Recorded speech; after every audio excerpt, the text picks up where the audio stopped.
दिल पे एक तरफ़ा क़यामत करना, मुस्कुराते हुए रुख़सत करना। अच्छी आँखें जो मिली हैं उसको, कुछ तो लाज़िम हुआ वहशत करना। जुर्म किसका था, सज़ा किसको मिली, क्या गई बात पे हुज्जत करना।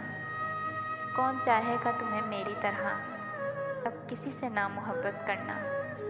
घर का दरवाज़ा खुला रखा है, वक्त मिल जाए तो ज़हमत करना। मैं हिजर के अज़ाब से अनजान भी न थी, पर क्या हुआ कि सुबह तलक जान भी न थी।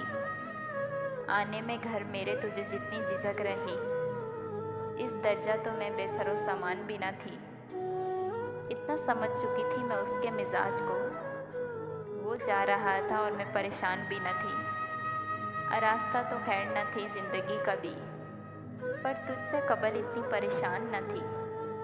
जिस जा मकीन बनने के देखे थे मैंने ख्वाब, उस घर की मैं एक शाम की मेहमान भी न थी।